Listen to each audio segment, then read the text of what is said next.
welcome back. I am Largo, and today we are checking out a video from the Oversimplified series. A couple of you guys suggested that I check this series out because I like history stuff and history videos, educational videos, things like that. So I decided to check these videos out, and one that caught my eye, obviously, was World War II. World War II is probably the historical event that I was most enamored with when I was in school. I definitely have a large interest in it and the way everything went down, all the participants involved, the way it shaped the world afterwards. Obviously, it was a major world event, so I found it incredibly interesting. So let's go ahead and check out the oversimplified version of World War II. This is a two-part video. This is part one, so let's go ahead and jump right into it. It's 1902. A young man by the name of Benito Mussolini moves from Italy to Switzerland to avoid military service. He gets big into socialism, working for trade unions, writing for socialist newspapers, advocating a violent overthrow of European monarchies, the whole shebang. This gets him in a bit of trouble with the Swiss police, so he gets arrested, sent back to Italy, set free, returns to Switzerland, is arrested again, goes back to Italy again, completes his military service after previously avoiding it, and then I'm gonna go ahead and apologize real quick because I probably will be stopping this quite often just because, again, it's probably one of my favorite historical events. And as far as Mussolini goes, Mussolini was a clown. Mussolini was an absolute clown. He was not very good at really anything.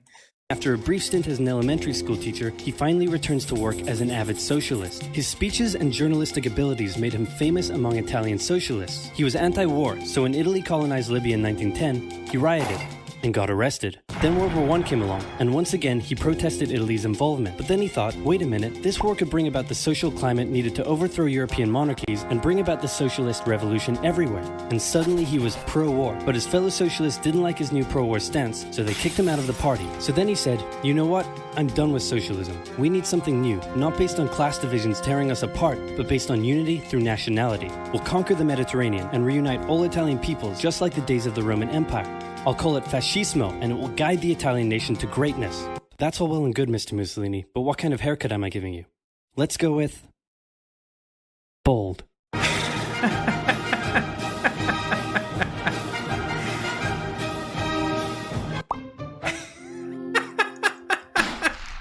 What a phenomenal way to introduce Mussolini.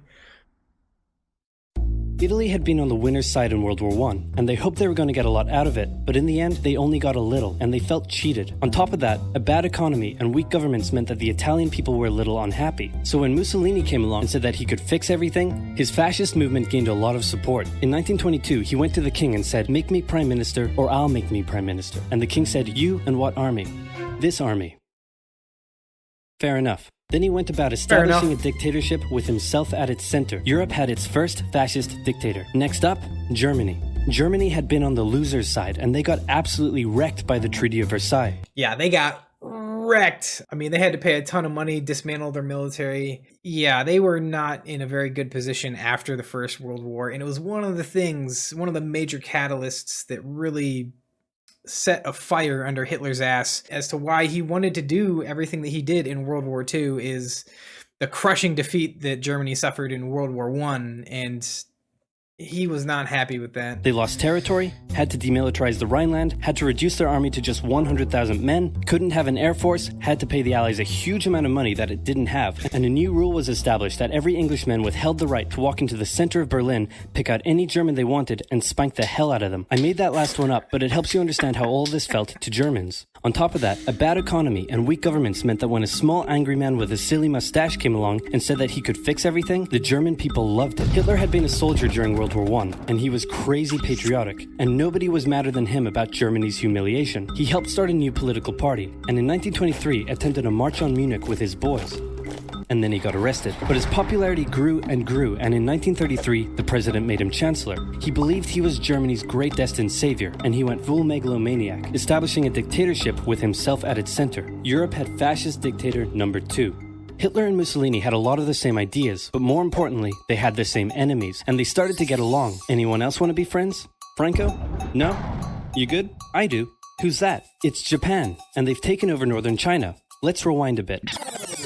Japan had isolated itself from the rest of the world for over 200 years until the Americans showed up and said, you're going to trade with us and you're going to like it. Then the Western powers imposed a bunch of unequal treaties, meaning Japan's economy was bust. They also had no natural resources, so they decided to go get some. They went to war with China to gain a sphere of influence over Korea, and they took a bunch of China's stuff. But then the West said, hey, cut that out. And since Japan couldn't take on the West, they said, okay, I guess we'll just go home. Wait a minute, what are you doing? Taking advantage of a weakened China and setting up spheres of influence. But I was the one who weakened them.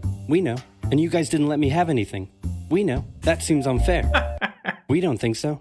You will see Japan later, and I think I talked a little bit about this in the History of the World video. I think that was the video that we will see later. I'm sure they'll cover it, that Japan comes back with fury and does something just really impressive with the fact that they were able to take over so much landmass, even considering they were such a small island nation. We'll keep going. I'm sure they'll get into it later. Okay, see ya. So Japan thought, screw this, and went to war with Russia, and stunned everyone by actually winning. Then they fully annexed Korea, but they didn't stop there. In World War I, they took Germany's colonies and islands in Asia. And then in an incident that was maybe staged by the Japanese army, a bomb blew up a Japanese train in Manchuria, giving them an excuse to launch an invasion and take over. So here's the situation. Nazi Germany, Fascist Italy, and Japan all believe they're racially superior, all feel hostility towards the Allies, and all want to militarize and take over more stuff. And so they did. Let's start with Germany. Hitler hated the Treaty of Versailles, and now he was ready to begin undoing it. In complete violation of the treaty, the first Luftwaffe squadrons were set up, conscription was introduced, and he pimped up his army. The Allies did nothing. Then Hitler sent his army back into the demilitarized Rhineland, giving orders to immediately retreat if the Allies showed up. The Allies did nothing. With his military re-strengthened, he could now move on to step 2. He wanted to rapidly increase the Aryan population, and to do so, he needed Lebensraum, or in other words, he would have to take over the world. But for now, a good portion of Europe would do, and he began eyeing up his neighbors. The Allies finally started to get worried, so they implemented a fairly useless diplomatic strategy called appeasement, and it went a little something like this. Hitler would say, I want that thing, and the Allies would say, you can't have that thing. Okay, you can have that thing, but no more. I want that thing. And repeat. In 1938, Hitler's army marched into Austria and just took it, with no resistance. Boom, this is Germany now. Next, he demanded to be given the Sudetenland, an area of Czechoslovakia with many ethnic Germans. The Allies held a meeting with Hitler in Munich and said, look, we're going to give you what... Hang on, this meeting is about my territory. Shouldn't I come to the meeting too? Anyway, we're going to give you what you want. Really? Yeah. Just like that? Yep. What's the catch? Just sign this piece of paper promising you won't invade the rest of Czechoslovakia. Okay. Then Chamberlain returned home victorious, waving his signed piece of paper in the air, declaring crisis to be averted and the continuation of world peace, and we built a statue of Chamberlain in his honor, and every day on the 30th of Yeah, except he signed that paper with his fingers crossed. September we celebrate Chamberlain Day. Hitler's invading the rest of Czechoslovakia. What? He's invading the rest of Czechoslovakia. Oh. You lied to me. What do you expect? I'm Hitler. Not to be outdone, Mussolini also wanted to get in on the action. He thought to himself, isn't there a not yet colonized nation somewhere which is so underdeveloped that the people would be defending themselves against our tanks with... Yeah, dude, he invades Africa. I mean, I called him a clown earlier. He really is a clown. He's ridiculous, man. Literal bows and arrows and wooden spears? Oh, there is? Fantastic. And so he took it. Italy also wanted to control the entrance to the Adriatic Sea, so they occupied Albania. Then, in another incident which was maybe staged by the Japanese, gunfire was exchanged by Japanese and Chinese troops at the Marco Polo Bridge, and the Japanese launched yet another invasion against China. They swept through Beijing and Shanghai, and then advanced through the Yangtze Valley to China's then capital, Nanking. It was here that saw the worst of Japan's shocking atrocities committed against the Chinese people. Yeah, that's a whole thing. What happened with Nanking. There's a certain phrase for it, but I'm not going to say it because of YouTube. But you can look it up, and it was quite horrific. Back in Europe, Germany and Italy made their relationship status official by signing the Pact of Steel. Then, Hitler turned his eyes towards Poland and the hated Polish corridor, splitting Germany in two. At this point, the Allies really had to put their foot down, and they warned him that an invasion of Poland would mean war. Hitler had planned to continue his advance eastward, but he didn't want to end up fighting a war on two fronts. So for now, he made an alliance with Stalin, saying, how about we both invade Poland and split it between the two of us, and I definitely won't not refrain from not betraying you sometime in the future. Sounds... good. This new alliance stunned the West. On the 1st of September 1939, German troops entered Poland, and Britain and France declared war on Germany. The Poles fought hard, but they were no match for the two giants crashing down on them from either side. Then came a period known as the Phony War, where everyone just sort of sat around not doing much. The French had launched a small invasion into the Saarland, but they maintained mostly defensive positions, and after a while decided to just turn around and call it a day. Speaking of France, the French were still super proud of their victory in World War I, and they hadn't really moved on from it. They still used horses, they dispatched messages by motorbike instead of using radio, orders from the commander-in-chief were usually pretty vague, and the troops were rarely inspected. They built a line of defenses along their German border, but didn't bother So, this line of defenses they're talking about, the Maginot Line, it's a very, very impressive defensive structure. It's actually a very long series of defensive structures connected by tunnels with artillery pieces and cannons and all kinds of stuff. Deeply, deeply entrenched, and would have made for a really good defensive line. However, as he's saying here, they just stopped after a certain point. It doesn't matter how tough you make this line if you allow the enemies to go around it. So this is also another thing that's really interesting to look up and to see all the resources that were put into it, only for it to be completely avoided. Extending it all the way to the Channel, and they wouldn't launch artillery strikes against Germany out of fear of being retaliated against. In a war, they didn't want to attack the enemy. And at first the UK wasn't much better. Chamberlain still naively hoped that the war could be ended diplomatically. Instead of bombing raids, the RAF dropped propaganda leaflets over German cities, which one air marshal said likely did nothing but provide the continent with toilet paper for the duration of the war. They also only sent 200,000 men to France, while the French had mobilized millions. Both Britain and France wanted to avoid a repeat of the First World War, and so they wanted to keep the war as far from home as possible. So they turned their eyes north, towards Norway. Neutral Sweden was exporting iron ore to Germany through neutral Norway, so the Allies asked them if they could please stop exporting iron ore to Germany, but this request was refused. Then, the Soviet Union attacked Finland, so the Allies said, how about we land troops in Norway and move them across Sweden to go help out your good pal.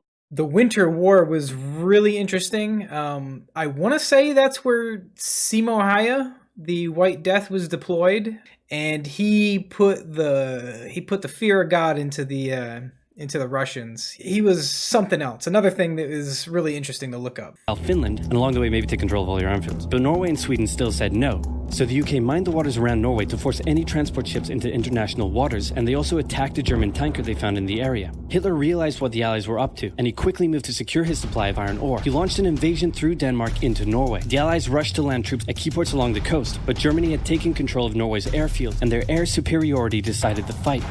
The Allies had to retreat. After this slightly embarrassing failure, Chamberlain resigned and was replaced with Winston Churchill, who had a slightly different approach to dealing with the Germans. Hitler's overall strategy was similar to Germany's First World War strategy. Attack France, defeat France, knocking out the UK in the process, then turn on the Soviet Union and win the war. During the Phony War, the Allies had given Hitler time to prepare his forces. Now, he was ready to attack. The Allies had wanted to place troops in Belgium, but Belgium had refused, and in a move that surprised pretty much no one, Hitler launched an invasion to get around France's defenses. The Allies charged into Belgium at full speed to meet the German invasion head-on, and it looked like a repeat of the First World War was coming. But this time, this is where they come in with, this is where he really started with the Blitzkrieg strategies, coming in hard and fast with air support, and then rolling in real quick with tank divisions, followed by infantry divisions. And it was essentially, I mean, it's Blitzkrieg. Blitzkrieg it translates to lightning war, meaning strike hard, strike fast, get things done before the enemy can even really react. And that's why his advances were so successful, because he had this tactic of Blitzkrieg where it was just go fast, keep going. And they conquered a ton of land with that strategy. Hitler had a trick up his sleeve. Blitzkrieg. As the Germans advanced, they sent thousands of refugees westward, slowing down the Allies. Then, to the south, the French had left the Ardennes, an area full of hills and forests, pretty underdefended because they thought it was naturally impenetrable. Well, the Germans were about to penetrate it with everything they had. They smashed 50 Wehrmacht divisions through and encircled the Allied armies at lightning speed. The best of the Allied forces were now trapped. The Germans squeezed in from all sides, taking out France's best armies and nearly wiping out the British too, but they managed to make a desperate last-minute escape at Dunkirk, with British civilian ships even making the perilous journey to bring their young men home. With most of the French forces depleted, the Germans breezed through, taking Paris, and France fell. What the Germans couldn't do in World War I, Hitler had done just like that. Hitler hoped that with the fall of France, the UK would also lose hope and sue for peace. But quite annoyingly, it didn't, and he needed to secure the Western Front, so he tried to force them into submission with mind games. The UK were now all alone, and Hitler wanted to emphasize that. First of all, just before France fell, Italy finally declared war on the Allies, making the UK's situation even worse. Next, instead of just occupying all of France, Hitler occupied the coastal areas for defense, but allowed France to continue its existence as a German puppet state. This way, it looked like the UK's old ally had decided to switch sides. Hitler also hoped that the UK wouldn't attack any of her old allies' navy bases or colonies in Africa, giving Hitler an extra line of defense to the south. But the UK made sure to respond to this by sailing down to France's navy base in Algeria and wrecking a bunch of ships. So have at it.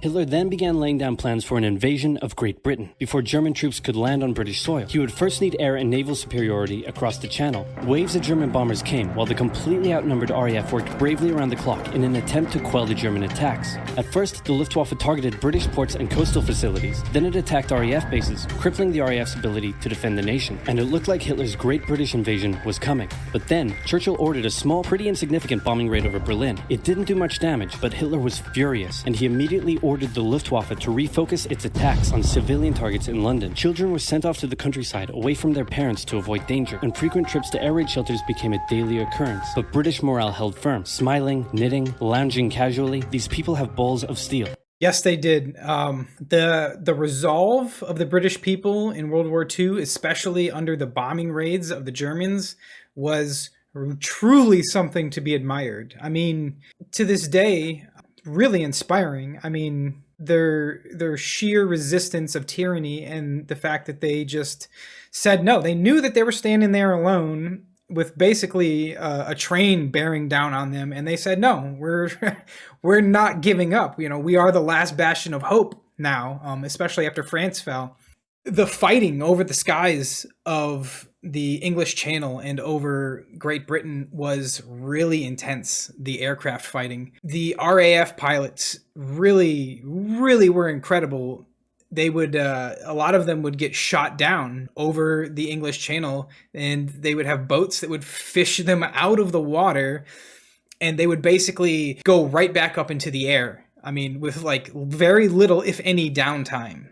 This is where you get stories of, you know, these pilots going up, dogfighting until they get shot down, and then immediately going back into another plane, going up and dogfighting again. This is another very interesting thing. Again, lots of stuff happened here. They mentioned Dunkirk. I mean, you could go into a whole thing just on that.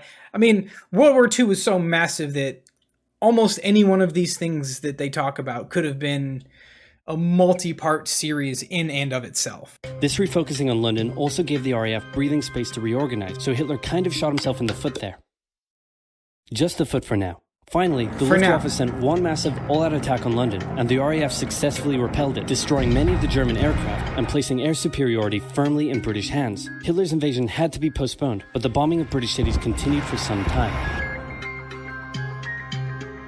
That was World War II Oversimplified Part 1. There is a Part 2, so stick around for that. This video was a commenter suggestion, not World War II in particular, but the Oversimplified series. So far, I do really like it, and Oversimplified is an absolutely apt name for this series. While he is doing a great job, a really great job at telling us the broad strokes of what happened and giving us really important, you know, the most important pieces of information, really, it is very oversimplified. World War II was such a crazy event in our history. You know, there were so many things going on, so many moving parts, so many stories that were being told, so many things that played out. But overall, he is doing a killer job in oversimplifying it. So that being said, yeah, really loving this guy's work so far. I really like it. And if you guys liked the reaction, go ahead and click that like button. As always, consider clicking that subscribe button to help the channel grow. And as always, leave a suggestion down below. What other videos should I check out? Are there any of these oversimplified videos that you would like me to cover? Let me know down in the comments. Thanks for stopping by. Thanks for watching the video. Take care of yourselves, and have a great day.